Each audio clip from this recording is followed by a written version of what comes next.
मैं समय इस संपूर्ण जगत के प्रत्येक क्षण क्षण का साक्षी हूँ। मैं क्षेत्र इस लोकाकाश व लोकाकाश के सभी पदार्थों का स्पर्शन करने वाला हूँ। समय और क्षेत्र हम दोनों इस संसार की प्रत्येक घटना को स्पर्शित करते हैं। समय और क्षेत्र हमारी युक्ति में इस युग के सभी महापुरुषों की घटना समाई हुई है। वर्तमान काल के परिप्रेक्ष्य में 15वीं 16वीं शताब्दी में हुए महान कवि बनारसीदास जी का जीवन द्रष्टव्य है। उनके जीवन में कई घटनाएं घटी और लगभग सभी आकलित करने वाली थी, परंतु वे किसी भी घटना में आकलित नहीं हुए। तो चलो मित्र, बिना विलंब करे समय को स्थगित करके और क्षेत्र को रोककर चलते हैं बनारसी युग में। चलिए। सब्जी ले लो, सब्जी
चलो जाओ भाई, मैंने राजधानी से परिचित कराता हूँ।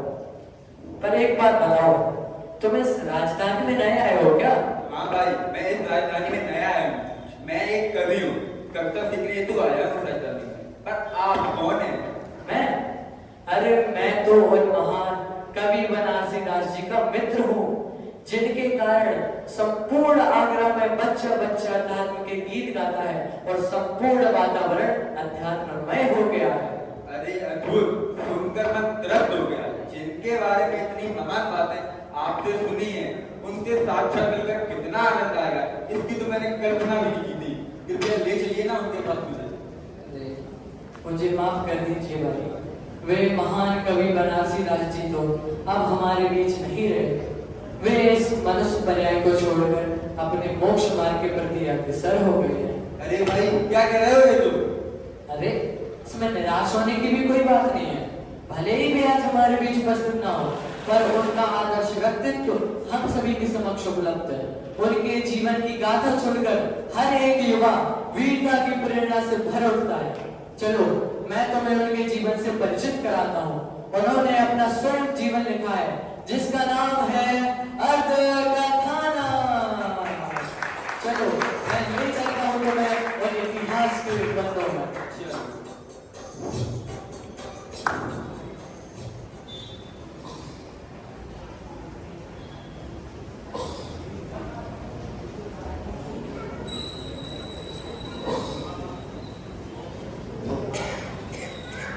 आइए देखते हैं पिता खरक सिंह के घर का दृश्य।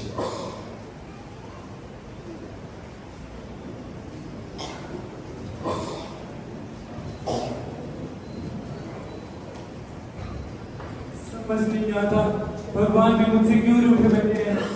मुझे पुत्र की प्राप्ति ही नहीं हो रही। मुझे लगता है कि ये कुल ही नष्ट हो जाएगा। सच कहते हैं आप। मैंने भी अपनी सहेलियों से उन्होंने जो जो उपाय बोले सभी उपाय करे, परंतु एक का भी फल नहीं मिला। अरे हाँ, मुझे याद आया, कल मुझे बाजार में दुर्भागी लाल का साला मिला था।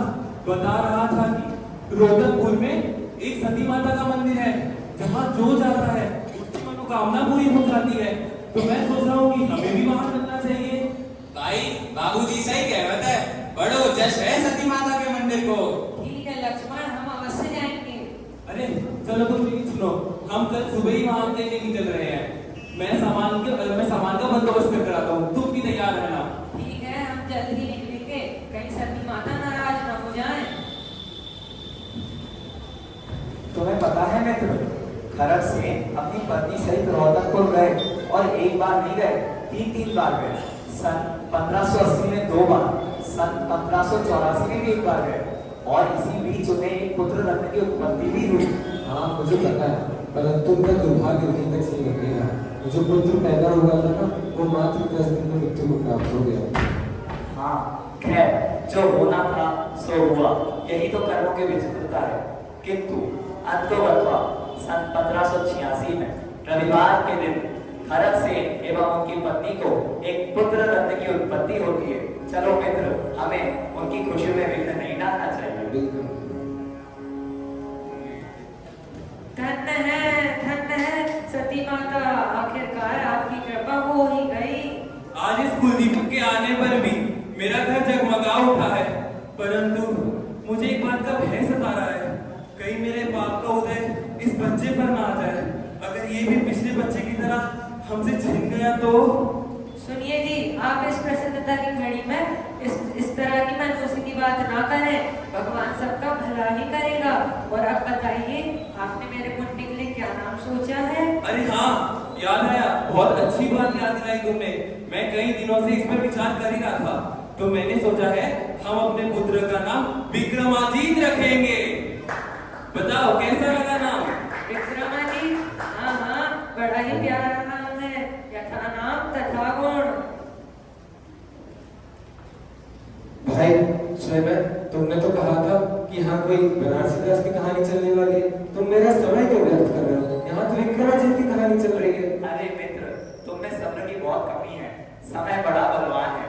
चलो, अब तुमने बोल ही दिया है तो मैं तुम्हें विक्रमाजीत से उनका नाम बनारसी दास कैसे पड़ा, सीधे वहीं ले चलता हूँ। तो चलो मित्र, तुम्हारी शक्तियों से चलते हैं पार्श्वनाथ भगवान के दर्शन करने। चलो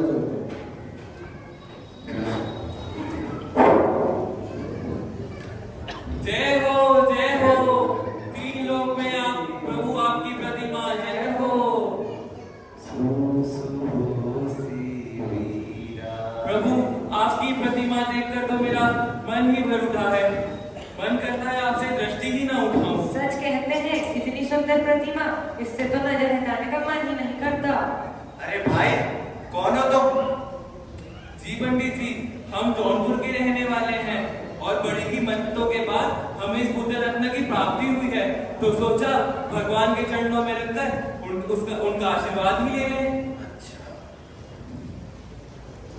अरे इन्हें क्या हुआ? पंडित जी, अरे पंडित जी। हाँ, सुनो भाई, तुम बहुत भाग्यशाली हो। पता है कैसे? जब मैं ध्यान मग्न था ना, मेरे ध्यान में पार्श्वनाथ भगवान का यज्ञ आया था। जय हो। पता है उसने मुझसे क्या कहा? कि यदि तुम्हें तुम्हारा पुत्र स्वस्थ व पुष्ट चाहिए, तो तुम्हें इसका नाम पार्श्वनाथ भगवान की जन्मभूमि बनारस के स्थान से बनारसी दास रखना होगा।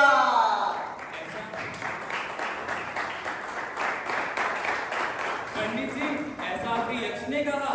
अरे हाँ, तू बैठना भाई। हाँ भाई, विद्वानों झूठ थोड़ी बोलूंगा।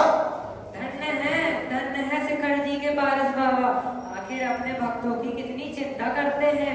सुनिए जी, तो आज से ही अपने पुत्र को बनारसी दास कहकर ही पुकारूंगी।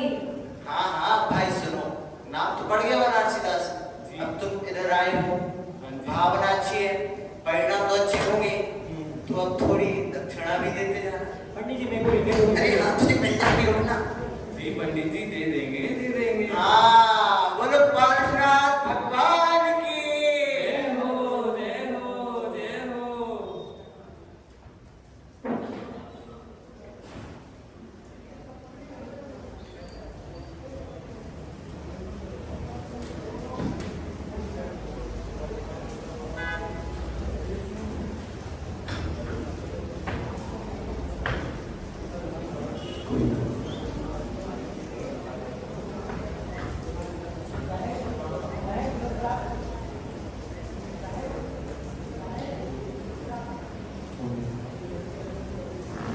देखा मित्र, वीतराग भगवान के दरबार में आकर भी किस तरह से ज्ञानी जीव अपनी श्रद्धा को लुटा जाते हैं। अरे भैया, मोह की महिमा भी क्या विचित्र है। उस पुजारी के कहने पर पिताजी ने विक्रमाजीत से नाम बनारसी दास कर दिया। ये तक नहीं समझा कि अपना भला बुरा तो पूर्व के कर्मों का परिणाम स्वरूप होता है। यही तो है विचित्रता। अज्ञानी जीव वैसे ही अज्ञानी हैं और ये कुरीतियों के संचालक उनके अज्ञान पर और वज्र लेप कर देते हैं। खैर, जो होना था सो हुआ, लेकिन ये नहीं समझेगा तो मित्र कि उनके जीवन में अभी सारी दुर्घटनाएं खत्म हो गई। वो तो जैसे जन्म से अपने साथ समस्याओं का पिटारा लेकर आए थे।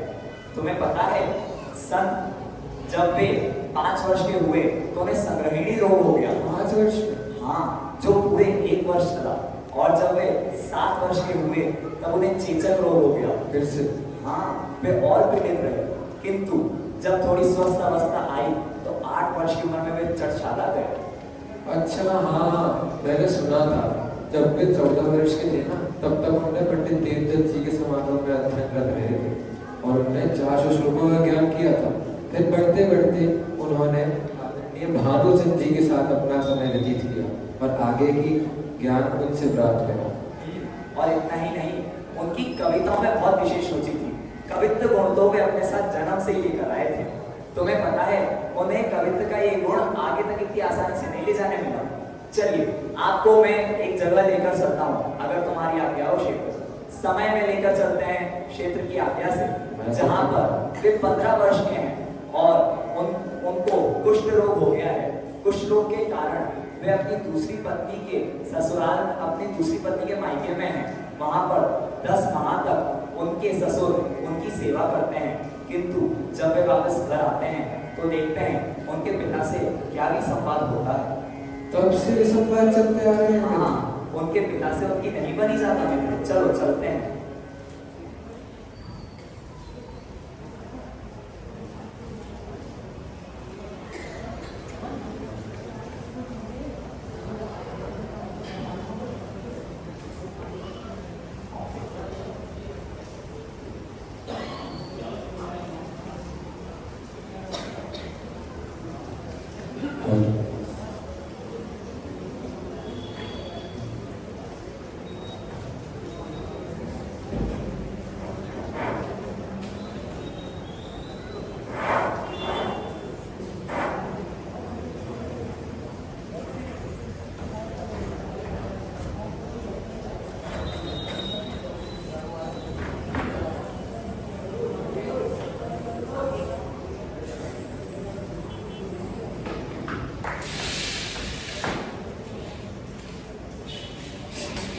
तो चलिए चलते हैं श्रेष्ठी खरक सेन के निवास पर, जहां पर वे अपने अभी अभी संयोगी पुत्र से चर्चा कर रहे हैं।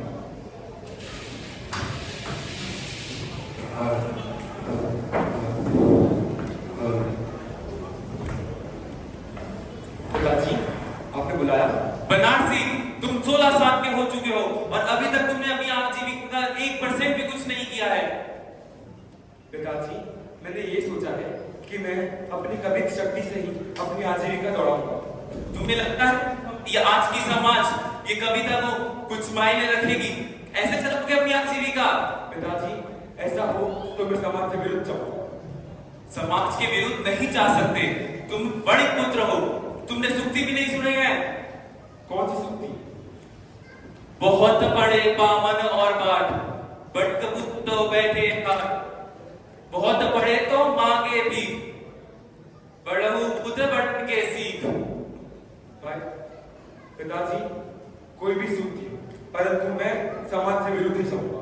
अब अगर तुम्हें इतनी ही इच्छा है तो देख लेते हैं। ठीक है पिताजी।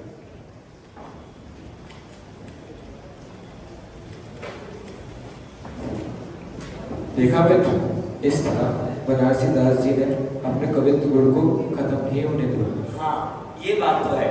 वो अपने कवित्व गुण को अपने पिताजी से लड़कर भी साथ ले गए, परंतु अभी जो उनका कवित्व गुण है ना, वो बहुत ही विपरीत दिशा में प्रवर्तन कर रहा है। विपरीत दिशा? हाँ, तुम्हें नहीं पता उन्होंने प्रारंभ में किस तरह की कविताएं लिखी थी? चलो मैं तुम्हें कहाँ तक सुनाऊंगा, मेरा भी गला सूख गया है, मैं तुम्हें वहीं ले चलता हूँ। चलो मित्र।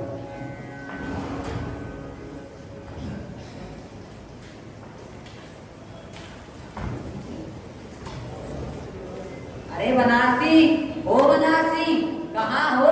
कहाँ हो बनारसी, कहाँ हो? आजकल बनारसी किस धुन में रहता है पता ही नहीं चलता। लगता है घर पर नहीं है। चलो मित्रों चलते हैं। अरे नहीं नहीं रुको, मैं घर पर ही होगा। मैं तो अभी उपवन की तरफ से आ रहा हूँ, वहां तो मुझे नहीं मिला। चलो उसके घर पर जाके देखते हैं। कहीं गोमती के तट पर केवल? नहीं नहीं, घर पर ही नहीं होगा। नहीं, गोमती के तट पर नहीं है।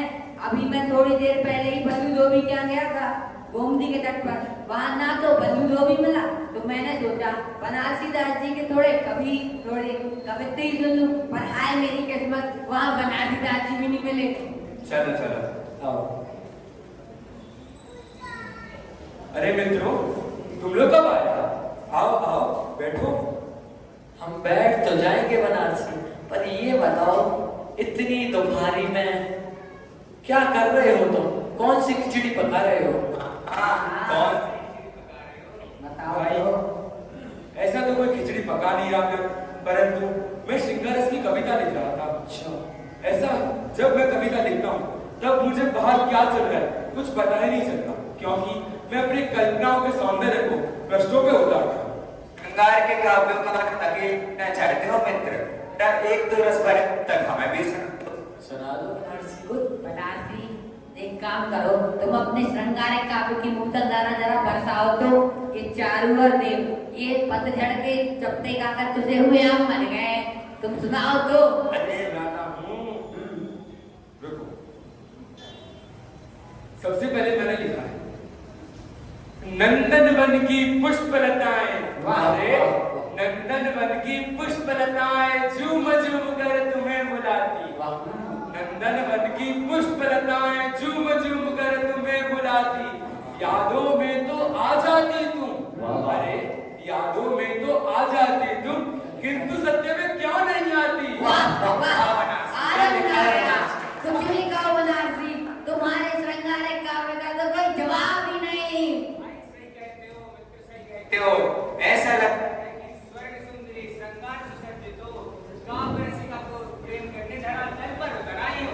हाँ हाँ बनारसी, अगर तुम अपनी कविताएं राजाओं को भी सुनाओगे ना, तो वो भी अपना राज्य पाठ छोड़कर कल्पना लोक में जा बसेगा। एक हृदय की बात कहता हूँ बनारसी, तुम्हारे काव्य सुन करके तो दिल बाग बाग हो गया। मन तो ऐसा करता है कि तुम सुनाते ही रहो और हम सुनते ही रहे। तुम सुनाते ही रहो और हम सुनते ही रहे। आपको भी सुनना है ना, तो बोलो, तुम सुनाते ही रहो और हम सुनते ही रहे। वैसे प्रभु प्रभु प्रभु, तुम्हारी अम्मा ने हमारे लिए बाजार से कुछ लाने भेजा था, भूल गए हे क्या? राम, मैं तो भूल ही गया। चलो मित्रों जल्दी चलो। भाई चलते हैं, शाम को वही गोमती के तट पर मिलेंगे। अवश्य अवश्य, बड़ी महफिल जमाएंगे, बड़ी महफिल। पूरी पोती ले आऊंगा। चलो चलो, नहीं तो तुम्हारी अम्मा खटिया खड़ी और बिस्तर आना कर देगी।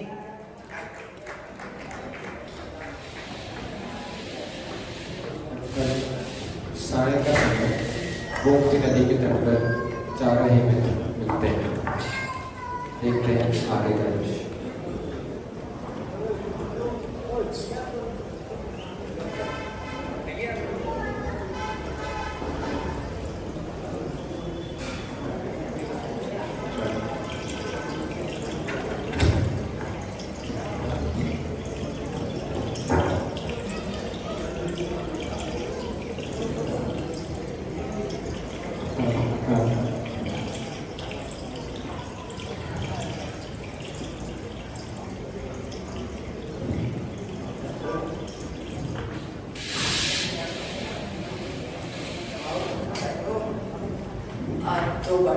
ठंडा ठंडा पानी भी है।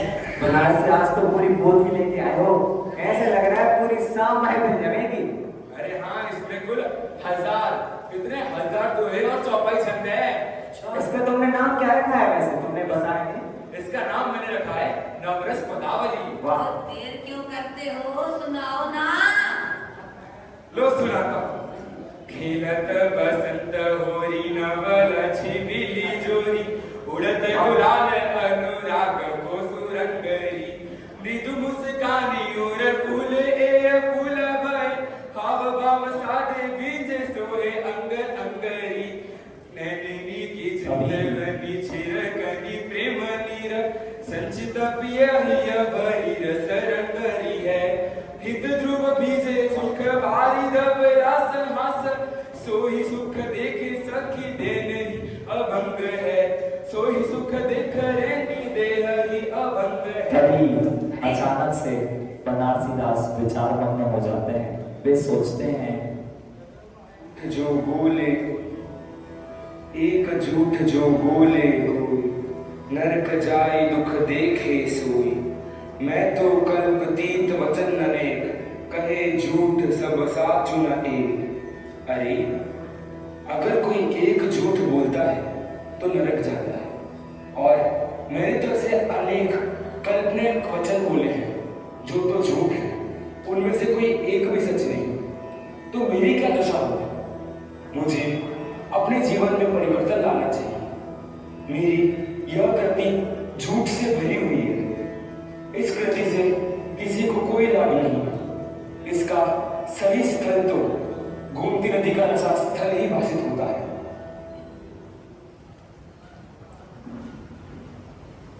अरे भाई ये पंच क्यों फेंक दिए तुमने। अरे अरे अरे, ये क्यों गिरा दिए? पकड़ो, पकड़ो, अरे, अरे, अरे, मैं तो डूब जाऊंगा, अरे। भाई इतनी सुंदर रचना तुमने लिखी थी है, क्यों क्यों फेंक फेंक दी? दी? मित्रों, मेरी रचना अंधों की आंखों में धूल झोंकने समान है। तुम लोग ही बताओ, आज तक कोई विश्वास से निरोगी हुआ है? कोई हुआ है कि नहीं हुआ? उसी प्रकार ये विश्व ऐसा है जिससे कोई निरोगी नहीं हो सकता। ये कृति ऐसी है जिसको पढ़कर लोग अनादि से संसार में भटकते हैं, तो इससे मेरा कल्याण कैसे हो सकता है? भाई तुम रहने दो, तुमने इतनी अच्छी कवि लिखी, अरे मित्रों, इतनी अच्छी रचना लिखी, तुमने फेंक दी। मित्रों, नहीं चाहिए थी तो हमें ही दे हमें ही दे देते। इसकी होनहार ऐसी होती है, उसकी गति भी ऐसी होती है। हटो। चलो फिर चलो, भाई, चलो, चलो, चलो, बनारसी, हटो। आपसे अपनी दोस्ती का नाम मित्रों को बदलने का प्रयास करो। नहीं नहीं, कुछ नहीं हो सकता।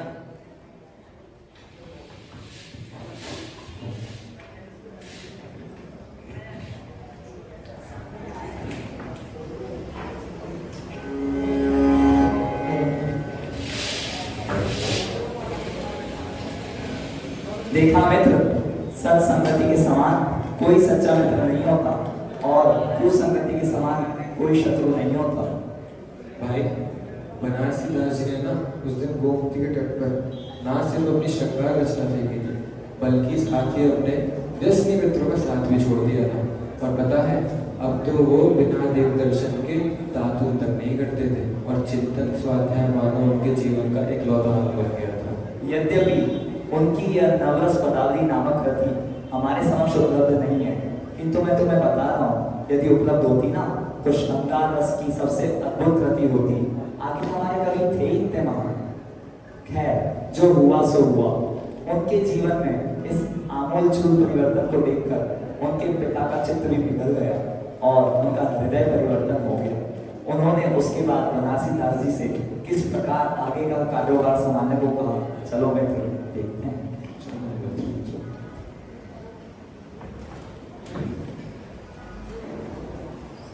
पिताजी, पुत्र बनारसी,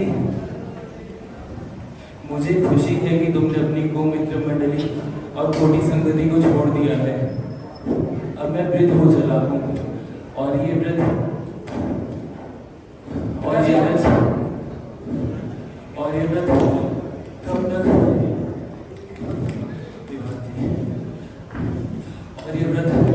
कब तक इस कुल को अपने इस बूढ़े कंधों पर उठाएगा। तो मैंने सोचा है कि तो मेरा जितना भी एकत्रित धन है उसको लेकर आगरा निकल जाओ और एक अच्छा व्यापार शुरू करके एक अच्छे ग्रस्त का जीवन जियो। जी पिताजी, मेरे ख्याल में भी यही चिंतन चल रहा है कि मैं यहाँ से दूर, अपनी कुसंगति से दूर आगरा में जाकर एक अच्छा व्यवसाय करके एक अच्छा ग्रस्त करूं। परंतु बस मुझे आपकी आज्ञा की जरूरत थी, जो आज आपने दी थी। आप निश्चित रहिए पिताजी, मैं सब संभाल लूंगा। रुको बेटा, आराम से पिताजी। ये कुछ स्वर्ण मुद्रा, चांदी की पाई जेबें और 30 मण घी है और एक जोड़ बोरी है कपड़े की। अब क्या करूं, वैसा मुझे और एक जौनपुर ये कपड़े की पोटली भी है, उसे लेकर आगरा निकल जाओ और एक अच्छे रास्ता जीवन जियो। हमारे यहाँ की चिंता मत करना, यहाँ का जैसे तैसे मैं संभाल लूंगा बीमार को। तुम जैसे ही वहाँ पहुँचो मुझे सबसे पहले खत लिखना। जी पिताजी, मेरे साथ लक्ष्मी नारायण और वक्ता राम भी चलने वाले हैं, तो आप निश्चित करो। तुम्हारी यात्रा सफल हो पुत्र। धन्यवाद। इस प्रकार वे अपने मित्रों के साथ यात्रा की तैयारियां प्रारंभ कर देते हैं। अरे अरे मित्र बनारसी, चलने की तैयारी हो गई क्या हमारा? तो अपन आगरा की प्रस्थान करेंगे। अरे वक्ता राम भी आ गया, चलो देरी नहीं करते, फटाफट चलते हैं। हाँ चलो जल्दी। प्रतिदिन 5 कोस की यात्रा करते हुए बनारसी दास इटावा नगर में पहुंचते हैं। अरे देखो तो मौसम कितना खराब हो चला है। काले बादलों में तो सारा आकाश ढक गया है। अब तो मार्ग भी स्पष्ट दिखाई नहीं दे रहा।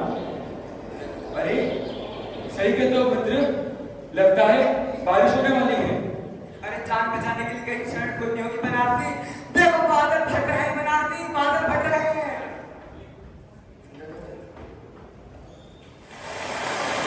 कहाँ है? अरे सामान दिख रहा है, कहाँ जाए? अरे यहाँ पर थोड़ी सी जगह है, अगर आपको विश्राम करना है तो आप इधर कर सकते हैं। धन्यवाद। बहुत ठंड है आज। धन्यवाद। अरे मेरी नहीं भाई, इधर जगह नहीं है। देखो पता नहीं, मैं भीगा जा रहा हूँ और पूरा पानी से भीग चुका हूँ मैं। नहीं यहाँ पे जगह नहीं है। आप परेशान मत होइए, चले जाएंगे, कोई दिक्कत नहीं। अब क्या करें मित्र, अब क्या करें? इस समुद्र का आराम कर लेते, फिर सोचेंगे। हाँ, चलो आ जाओ। अरे आगे लो, ऐसा गुजर दिया देखियो भी ना, ए थोड़े पापेला नहीं हैगा। ए जे ऐसा गुजर दिया और देखा भी ना, टंगा तोड़ के हाथ से दे दूंगा। भाई हम बहुत परेशान हैं, कुछ करिए। लगता है थोड़ी किस्मत ज्यादा ही घट हैगी है।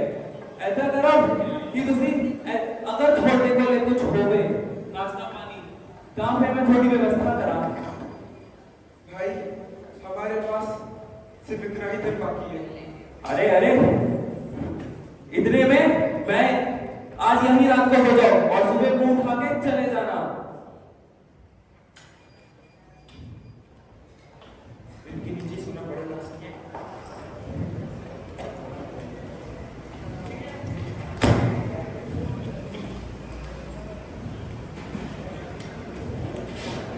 अगला दिवस। अरे मित्रों, सारा सामान कहाँ गया? बैलगाड़ी, धन की पोटली, सब कहाँ गया? अरे मेरी धन की पोटली कहाँ गई बनारसी? मेरी भी धन की पोटली की गांठ कटी हुई है, कुछ करना होगा मित्र। लगता है रात को चोर आए थे। हाँ, चोरों की चहलकदमी की आवाज बुझाई थी। मुझे लगा था कि वो चूहे होंगे। अरे यार, अब क्या करेंगे? अरे बनारसी, मेरी फूटी किस्मत, चले थे कुछ नया बनाने, जो कुछ था वो भी चला गया। अब क्या करें? कुछ कर भी नहीं सकते। अब जो भी है, गले में जो भी पहना है, जो भी अंदर चोर खाने में रखा हो, उसको लेकर ही हमें आगरा जाना होगा। चलो मित्र, देरी मत करो।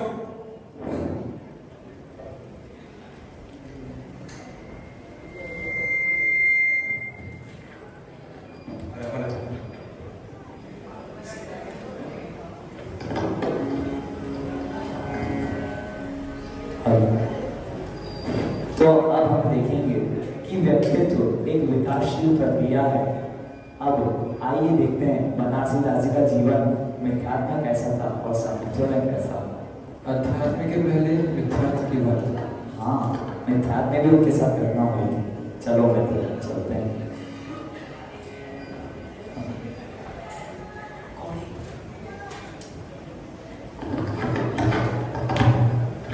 कौड़ी ले लो कौड़ी, 1 पैसे की 10 कौड़ी। इतनी सुंदर कौड़ी पूरे हाट में कहीं नहीं मिलेगी। अरे भाई कितनी महंगी लगाई है, तो खाने की चीज है, यानी देने के भाव को तो ले लो। भाई साहब खाने की चीज नहीं, इसलिए सस्ती बेच रहा हूँ। चलो अब एक की 12 ले लेना। मैं तो 15 ले पटत है तो कहो, नहीं रहे दो। चलो ले लो, तुम भी का याद रखोगे।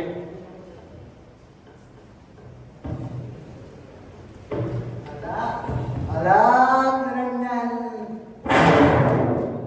अलाक निरंजन, दान निरंजन, अलाक निरंजन। कौन हो बाबा? अरे नादान बालक, हमें नहीं जानते हो कौन है? लगता है तुम हमारी मंत्र साधना से अपरिचित हो, नास्तिक वाले करते हो। यहाँ कौन है जो हमें नहीं जानता? बाबा आप कौन है, मुझे सच में नहीं पता। अरे बच्चा, एक मिनट, क्या बच्चा ये तू क्या बेच रहा है? तेरी हाथ की वाली लकीर तो कुछ और ही बता रही है।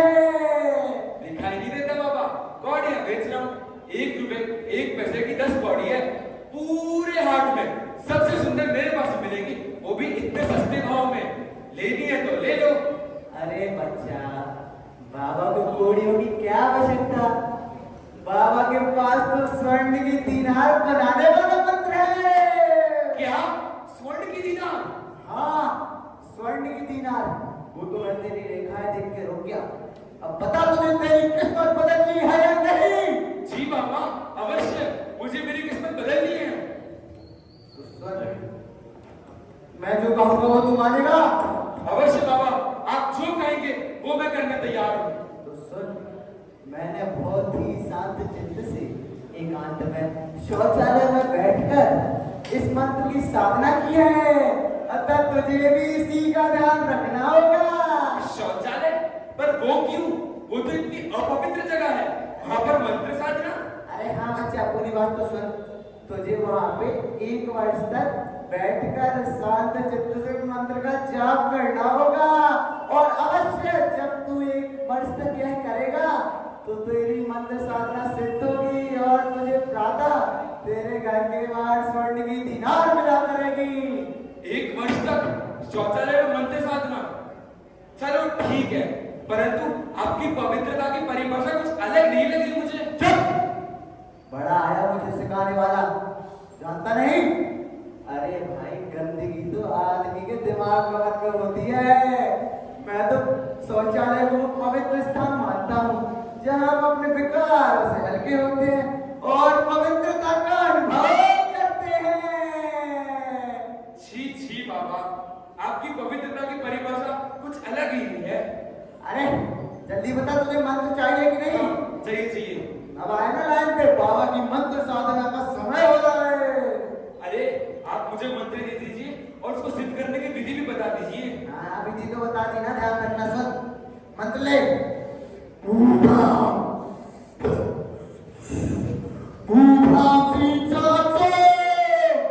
प्रसन्न धनवेताम भवा। इस कागज में भी लिख दिया। अब जब तू भगवान पर पूर्ण श्रद्धा रखकर इसकी साधना करेगा तो तुझे मंत्र सिद्धि होगी, स्वर्ण की दीनार मिलेगी। धन्यवाद बाबा, धन्यवाद। अरे चुप! क्या बोल रहे हैं? धन्यवाद क्या वस्तु होती है? बाबा ने तुझे स्वर्ण की दीनार बनाने का मंत्र दिया और तू बाबा को बस धन्यवाद कहता है। चुपचाप शांत चित्त से जो तेरे पास है बाबा को दे दे। अलाक निरंजन, नाथ निरंजन।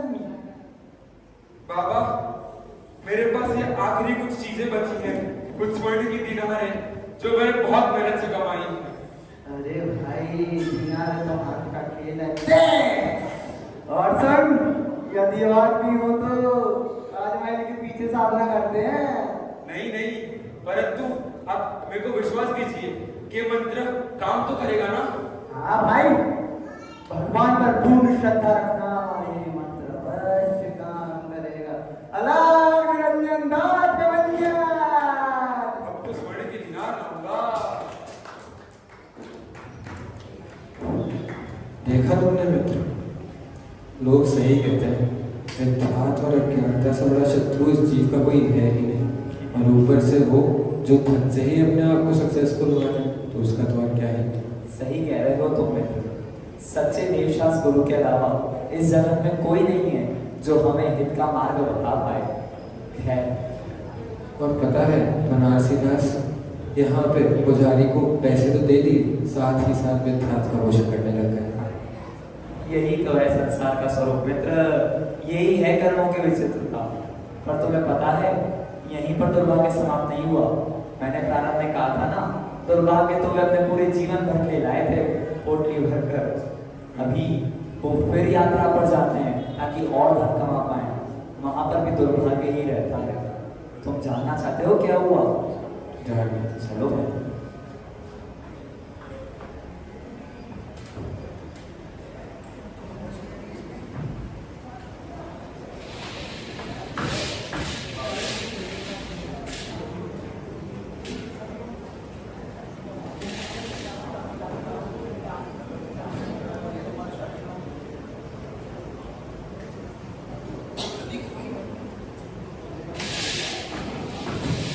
आगरा से यात्रा के लिए जाते हुए बनारसी दास व उनके मित्र। अरे जाने का समय हो रहा है। ये नरोत्तम दास और उनके ससुर जी कहाँ रह गए? अरे भाई बनारसी, क्या तुमने यात्रा की तैयारी पूर्ण कर ली है? जी भाई साहब, पूर्ण तैयारी हो गई है। नरोत्तम दास कहाँ रह गया? अरे पता नहीं आजकल के पुरुषों को क्या हो गया है। इनको पता नहीं, इतना प्रमाद हो गया कि कुछ पूछो मत। कोई विचार ही नहीं रहते गंभीरता और परिपक्वता से किसी भी चीज पर। आ जाएगा चलो। राम बेटा, तुम्हें पता तो है मैं पटना निकलना है। देरी ना हो तो अपन क्या चले? चलो मित्र चलो, देरी तो हो ही रही है।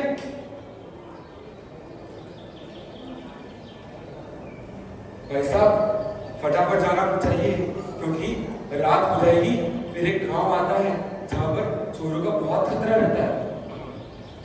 चलो चलो। सांझ होने वाली है और पैर भी जवाब दे रहे हैं। चाचा जी, चलते चलते पैर जवाब देने लगे।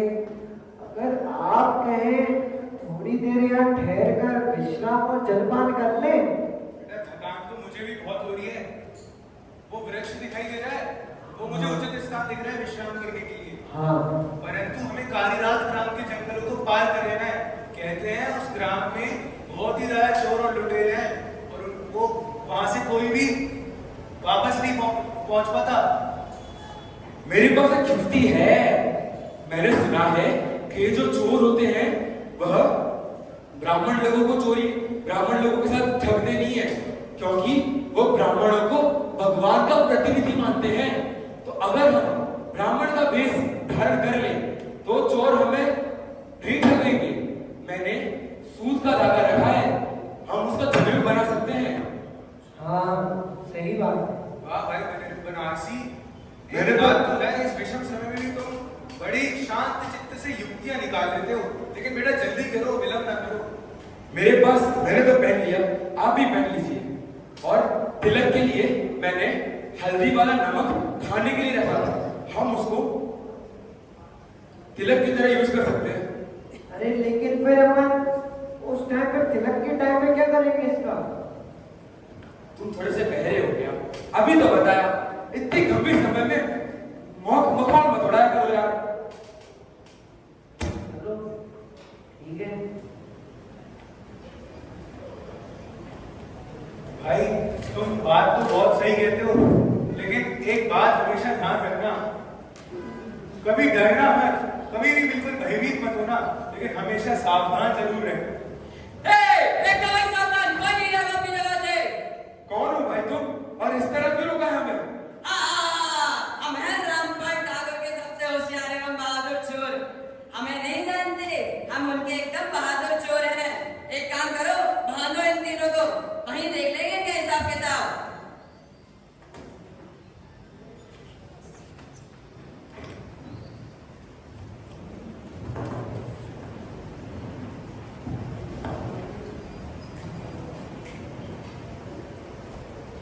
चलो ले चलते सरदार के पास, देखेंगे इनका क्या करना है।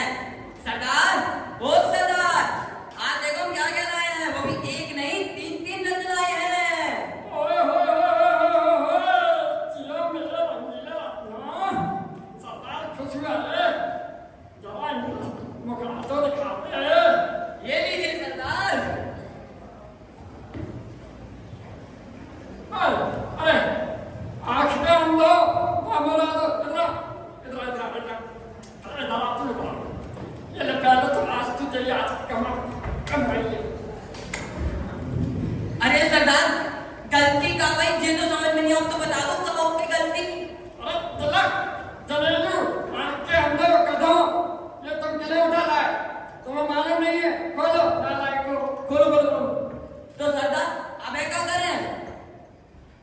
अरे ब्राह्मण महाराज, ये तुम्हें पता नहीं, हमारे साथ सात पूर्वज इनकी पूजा करते आए हैं हमारे पूर्वज, और तुम्हें नहीं पकड़ के ले आए हो। इनके आशीर्वाद से तो हमारा ये धंधा चल रहा है। तो सरदार अब इन्हें करेगा। खोलो, क्षमा मांगो इनसे। क्षमा करिए महाराज। क्षमा किया, क्षमा। महाराज क्षमा करें, ये मूर्ख नादान है, इन्हें नहीं मालूम है। आपको बड़ा कष्ट हुआ होगा, आप बड़े दूर से आए हुए मालूम होते हैं। आप अब कोई चिंता करने की जरूरत नहीं है। आप हमारे घर पर निश्चिंत पूर्वक आराम कर सकते हैं, और मैं कल सुबह होते ही आपकी मंजिल तक पहुंचाने की व्यवस्था करा दूंगा। और तुम अगर गलती हो गई तो बहुत कुछ हो गई, चलो इनकी आराम की व्यवस्था करो। चलिए महाराज, चलिए।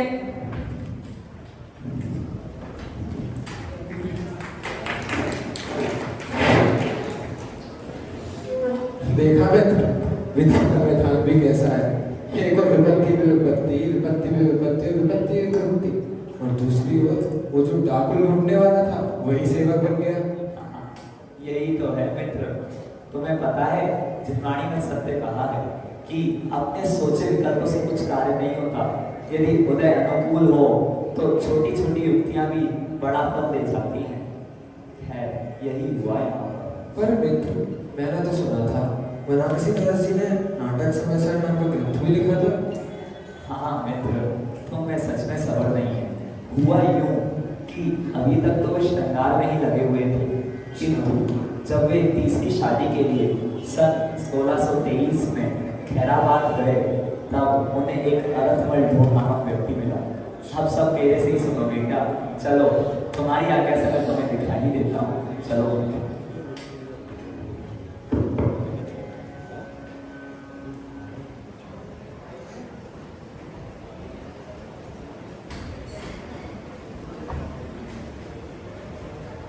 जगतु जगदिदानी मोहमाजन मलिनम रसयतु रसिकानां रोचनं ज्ञानमुत्तर इह कथमपि नात्मा अनात्मना साकमेक किल कलयति काले क्वापि कालात् वृत्तिम्।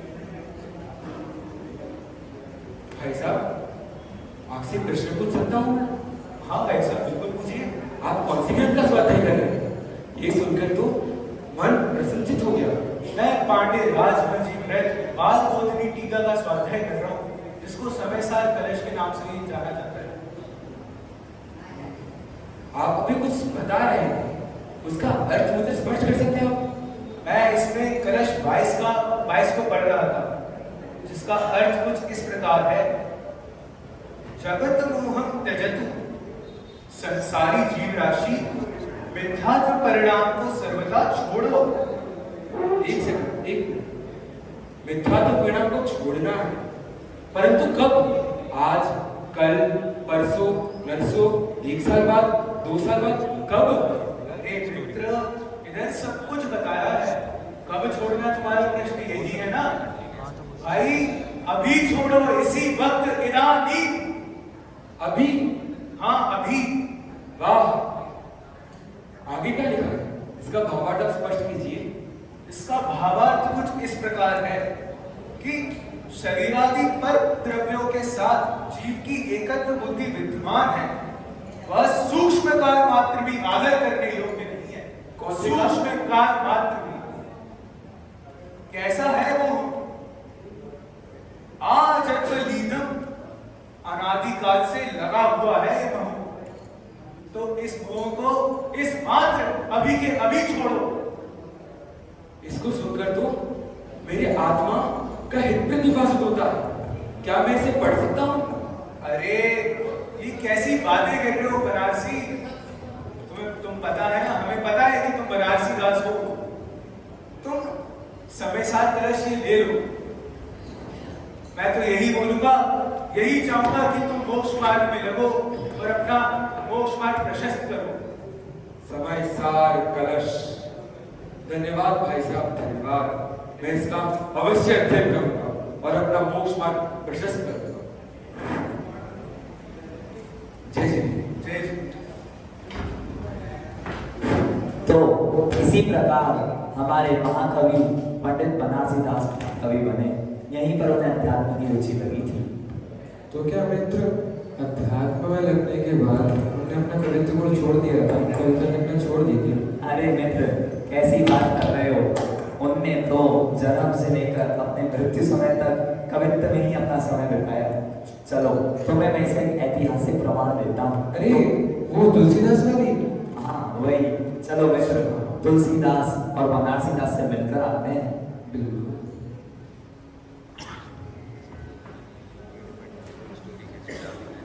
काले काले उड़द की दाल ले लो, 1 पैसे की 10 पाई। अरे भाई साहब, काले दाल की उड़द ले लो। अरे ये काले उड़द की दाल कौन बेच रहा है? लगता है ये मित्र बनारसी दास है। पास जाकर देखना पड़ेगा। ये तो मित्र बनारसी दास ही है। अरे क्या ये श्याम वर्ण की वस्तु है? और क्या भाव दे रहे हो? अरे सुनते हो चतुर व्यापारी मित्र? बोलो बोलो मित्र। कृष्ण वर्ण का हो कहते, रावण के मुख जेते, पवन जय करीते हो, नारायण मुकले हो। तुलसीदास अपने कवित्व के अंदाज में पूछते हैं, कृष्ण वर्ण कहो कहते, अर्थात ये श्याम वर्ण की उड़द की दाल का क्या भाव दिया? तो बनारसी दास ही कहते हैं, रावण के मुख जेते, अर्थात 1 पैसे की 10 पाई। फिर तुलसीदास कहते हैं, पवन जय करीते हो, अर्थात पटक कर छिलका उतार कर दोगे तो कितनी दोगे? तब बनारसी दास कहते हैं,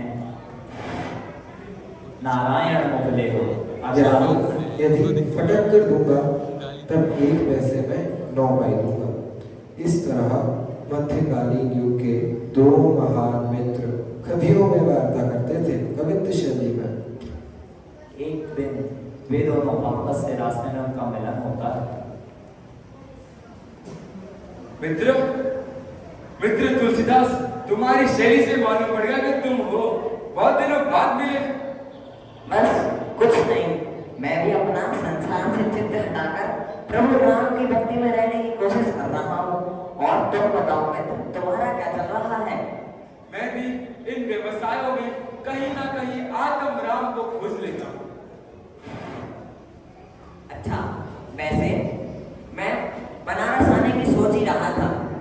और बनारस में आकर मैं ना तो भगवान पार्शनाथ को भूला और ना उनके भक्त तुलसीदास को भूला। तुझे पता है, मैंने भगवान पार्शनाथ के ऊपर एक भक्ति लिखी है। सुनना चाहोगे? और सुनकर मुझे बताना गुणानुरूप काव्य है कि नहीं? अरे अवश्य अवश्य, सुनाओ। नाथ पारस जुगल पंकज चित चरणन जास को, विधि सिद्धि कमला अजर राज भजत एकदम गुणानुरूप काव्य है। क्या शब्द संयोजन था मित्र, आनंद ही आ गया। सच बताऊं, जब तुम भक्ति कर रहे थे तब मेरे नयनों के सन्मुख पार्श्वनाथ भगवान की मुद्रा आ रही थी। अरे वाह, काव्य रचना सफल हो गई। भक्त पार्श्वनाथ भगवान के भक्त को रस भा गया। तुम्हें पता है मित्र, वैसे मैंने प्रभु राम के ऊपर एक रामायण भी लिखी है। सोच रहा था क्या मैं तुमसे मिलूंगा तो तुम्हें देता चलूंगा। अरे दो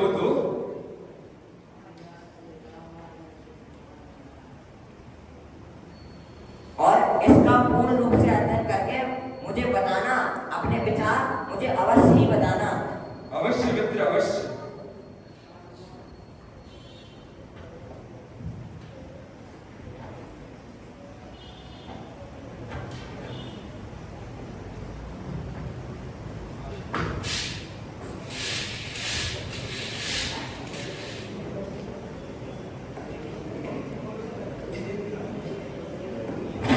एक दिन सायंकाल में उन दोनों का पुनः मिलन होता है। मित्र तुलसीदास। अरे बनारसी दास की आवाज ही प्रतीत होती है। अरे यहाँ। अरे मित्र बनारसी दास, देखो क्या संयोग था, आज तुम्हारी रामायण भी मेरे पास रखी है और तुमसे मिलने का वक्त हो ही रहा था। ये लो तुम्हारी रामायण, मैंने पूर्ण पढ़ ली और इसके साथ एक आध्यात्मिक रामायण भी लिखी है। कहाँ है वो ग्रंथ मित्र?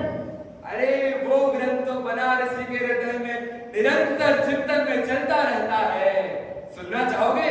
अरे अब उत्सुकता ना बढ़ाओ मित्र। विराजे रामायण गढ़माई, विराजे रामायण गढ़माई, मरमी होय मरम सो जाने, मरमी होय मरम सो जाने, मूरख माने नाही, विराजे रामायण गढ़मा, विराजे रामायण गढ़माई। वाह मित्र वाह, तुमने तो मेरी रचना का सार निकालकर उसमें गागर में सागर भर दिया। इसी प्रकार अपने काव्य धारा के प्रभाव को निरंतर धारावाही रखना, इसी प्रकार एक मित्र की भावना है। धन्यवाद मित्र। मैं कह रहा था तुम बहुत दिनों बाद बनारस आए, इस गरीब की कुटिया में कुछ भोजन पानी कर लेते। चलो फिर चलते हैं। चलो।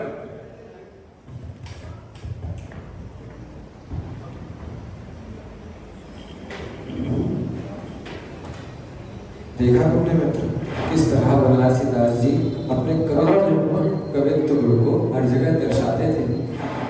ये तो उनकी सहजता थी। उनका कवित्व गुण अपने आप जैसे पूरे भरे हुए घड़े में से जल निकलता है ना, वैसे ही उनके अंतर में से कविताएं ढुलकती थी। चलो मित्र, अब बहुत समय हुआ है।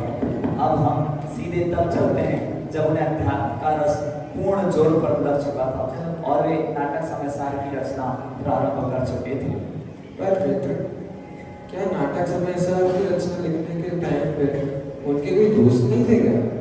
अरे मित्र, ऐसा नहीं है। असल में बात ऐसी है कि उनके 4-5 मित्र अवश्य थे और वे भी बहुत धर्मात्मा थे। चलो, मेरे से सुनने से अच्छा है खुद ही उनका परिचय कर लो। चलो मित्र, चलते हैं।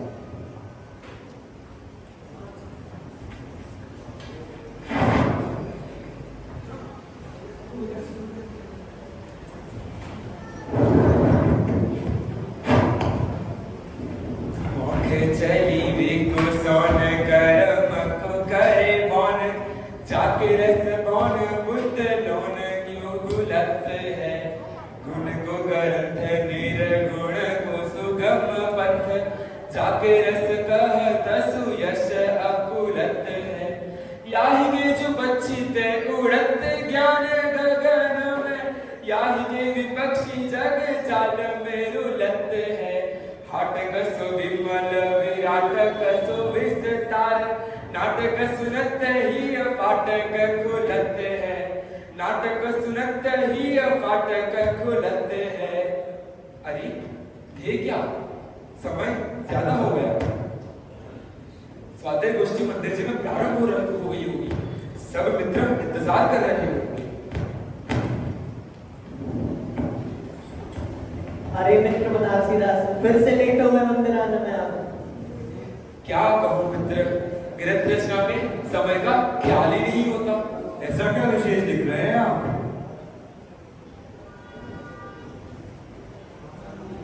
लगता है आप लोग ये भूल जाते हैं कि आप लोगों की संगति व स्वाध्याय व प्रेरणा की वजह से ही नाटक समाचार की रचना हुई है। वाह, ये तो सचमुच प्रशंसनीय व अनुकरणीय कार्य है भाई। तुम्हारे द्वारा नाटक समाचार जैसे अध्यात्म काव्य की रचना कर देने से भविष्य में भव्य जीव भगवंत कुंदकुंदाचार्य, अमृतचंद्राचार्य जैसे महान मुनि राजों से वंचित तो नहीं रहेंगे। नहीं मित्र, नाटक समाचार की रचना मैंने नहीं की। अगर पांडे राजमल जी की बाल बुद्धि टीका नहीं मिलती तो मैं इन कलशों का अमृत पान ही नहीं कर पाती। अर्थात मैंने ये कोई ग्रंथ नहीं लिखा है, ये तो गुरुओं की कृपा है। मैंने नहीं लिखा ये ग्रंथ में आता भी नहीं। जैसे को मूरख महासमुद्र तीरवे को बुझानी सो भयो है तजिनावरो। जैसे गिरी ऊपर वे रख फल तोरी वे को पावन पुरुष को उमगे उतारवो। जैसे जल कुंड में निरखी सी सब प्रतिबिंब ताकि गाही वे को कर नीचे कर टाबरो।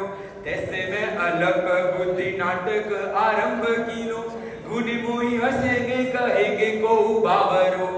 वाह, स्वयं ग्रंथ होने पर भी स्वयं न देखकर अल्प के तरह भाव धारण करना और ग्रंथ लिखने का समझे पूर्वात्मने को दे देना मोक्षार्थी के लक्षण है। आज ही नाटक समाचार मैंने आपको देने का भाव आया था, इसलिए ये उसकी प्रति है।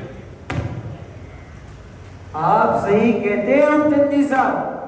जब से हम लोगों ने भी समय सार का अध्ययन किया है तब से हमें भी यह लगने लग गया है कि यदि पर्याय से दृष्टि हटा ले तो हम भी बने बनाए भगवान हैं।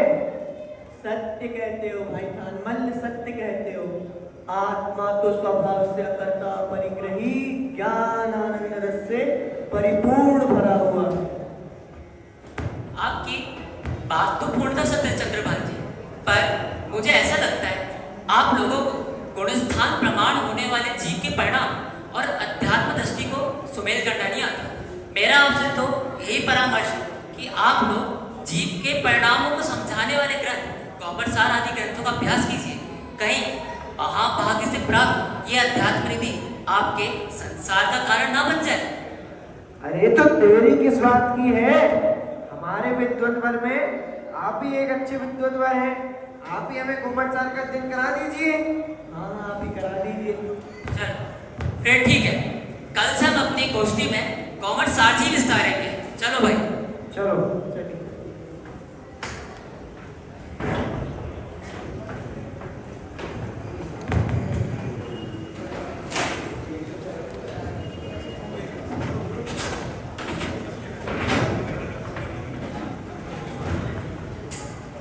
देखा मैंने इस प्रकार पंडित रूपचंद जी का समागम पाकर बनारसी दास जी और उनके मित्रों ने आगम अभ्यास का स्वाध्याय किया है, साथ ही तत्वों का गुणस्थान का इन सब का विज्ञान प्राप्त किया।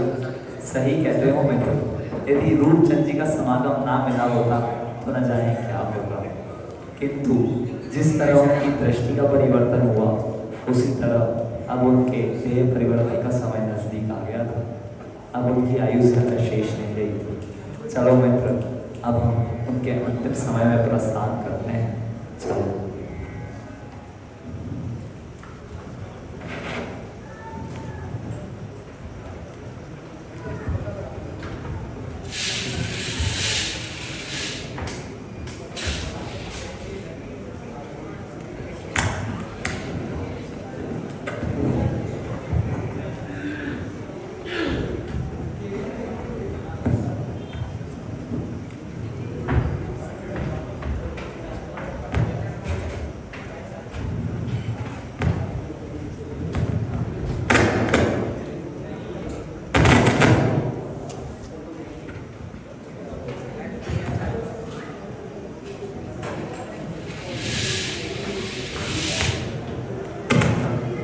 अंतिम समय में उनके मित्र उनके साथ बैठे होते हैं। कहो भाई बनारसी दास, मित्र, आपका चित्त कहीं शारीरिक वेदना के चलते विचलित तो नहीं होता है? अरे चंद्रभान जी, अब कैसी बात करते हैं? जिस जीव ने स्वयं को देह से पहचाना है, क्या उसको देह की अवस्थाएं परेशान कर सकती है? अरे हमें तो उनके सामने इस प्रकार की चर्चा करनी नहीं चाहिए। उन्होंने हमारे लिए जो नाटक समयसार लिखा है, हमें तो निरंतर उसका ही पाठ करना चाहिए। सुनो, क्या महान लिख कर गए? वस्तु विचारत ध्यावते मन पावे विश्राम, रस स्वादत सुख उपजे अनुभव या को नाम, अनुभव चिंता मणि रतन, अनुभव है रस को, अनुभव मार्ग मोक्ष को, अनुभव मोक्ष स्वरूप। सत्य कथन है भाई आपका। आत्मानुभव का आनंद तो वचन अगोचर वस्तु है। स्वरूप में एक बारी दृष्टि टिक जाए तो बाहर क्या चल रहा है पता ही नहीं चलता। धन्य है वे जीव जिनके देह छूटने से पहले देह से दृष्टि छूट जाती है। भाई बनारसी दास ने अपने जीवन में निरंतर आचार्यों की अध्यात्म वाणी का अमृतपान किया है, और भाई बनारसी दास अब आपको उस वाणी का मनन चिंतन करके और आनंद भोगने का अवसर आ गया है। अरे भाई, ये बनारसी दास जी कुछ बोल क्यों नहीं रहे? ना ही किसी प्रश्न का जवाब दे रहे और ना ही कुछ प्रतिक्रिया कर रहे। मुझे तो लगता है इनका मन धन दौलत की माया में अटक गया है। हाँ भाई, मुझे भी ऐसा ही लगता है कि बनारसी दास जी को गृहस्थी की चिंता सता रही है। अगर ऐसे में इनका मरण हुआ तो क्या तो भटकती रहेगी। मेरी बात मानो तो इनकी संपत्ति की एक पोटली बनाकर इनकी छाती पे रख दो, कम से कम इनका मरण तो सही हो जाएगा। हाँ हाँ भाई, तुम सही कहते हो। लगता है तुम्हें बड़ा अनुभव है किसी के मरण जीवन का। लो भैया पोटली, इनके ऊपर धर के इन्हें बता दो कि ये धन दौलत से अपना मन हटा ले वे। अरे कैसी बातें कर रहे हो भाई? जो व्यक्ति मोक्ष मार्ग पे आगे बढ़े और उसके सामने ऐसा ज्ञान नहीं चर्चा कर रहे हो। अरे तुम्हें तो शर्म आनी चाहिए। उन्होंने कितना महान काम किया है और तुम ऐसी चर्चा कर रहे हो। ये जी, तू इन पे विचार पर मत ध्यान दे। तू एक शुद्धात्मा है। शुद्धात्मा और पंच प्रविष्टि के अलावा इस जगत में तेरी कोई भी शरण नहीं है। तू सर्व विकल्पों का त्याग कर। तू अमूर्तिक परमेश्वर का पुंज है, प्रसिद्ध ज्ञानादि गुणों का धारी है। अरे इस देह का तो नवीन संयोग हुआ है, और जिसका संयोग होता है उसका वियोग निश्चित रूप से होता है। इसलिए तू सर्व विकल्पों का त्याग कर भाई, सब विकल्पों का त्याग कर।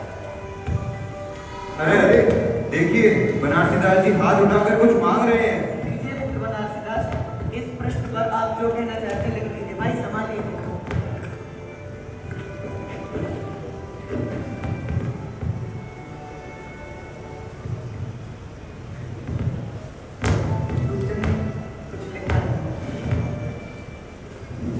अरे इस प्रश्न पर तो बनारसी दास जी ने अपने अंतरंग भाव लिख दिए हैं। देखो क्या लिखा है।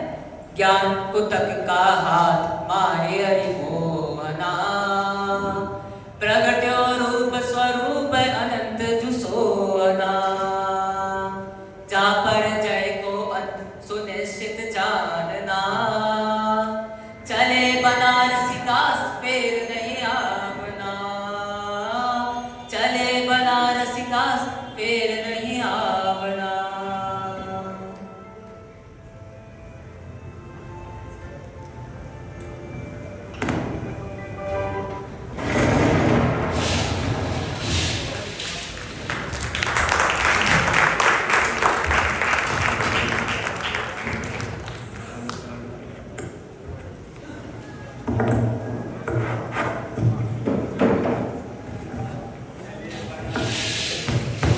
तो मित्र, कैसी लगी तुम्हें उन महान, अद्वितीय और अलौकिक बनारसी दास जी की कथा? धन्य है ऐसे महाकवि बनारसी दास जी, जिनके जीवन को सुनकर मुझे काफी प्रेरणा मिली है। मैं उनके जैसे महान कवि बनूंगा। हाँ हाँ, जरूर तुम भी ऐसे महान कवि बनना, पर मुझे अभी थोड़ी विलम्ब हो रही है, मुझे अपने घर को जाना है। ठीक है मित्र, आपने मिलकर बहुत प्रसन्नता हुई। अगर आज आप ना होते तो हम यह नहीं जान पाते। हाँ हाँ, बात तो आपने सही कही है, परंतु अभी चलिए, थोड़ी मैं जल्दी में हूँ। इस प्रकार से बनारसी दास जी ने अपने जीवन के अंत में समता पूर्वक समाधि मरण को ग्रहण करा। मित्र, जितनी घटना अभी हमने यहाँ देखी ना, इतनी ही घटना नहीं थी, घटनाएं तो और भी थी, परंतु अगर हमें उन घटनाओं को जानना है तो स्वतः हमें अर्धकथानक पढ़ना पड़ेगा, तब पता चल पाएगा। सही कहते हो। अर्धकथानक न केवल उनकी अद्वितीय रचना है, अपितु हिंदी साहित्य का प्रथम आत्मकथा है जो हिंदी साहित्य में सर्वप्रथम लिखी गई हो। इसलिए हम सबको भी अर्धकथानक अवश्य पढ़ना चाहिए।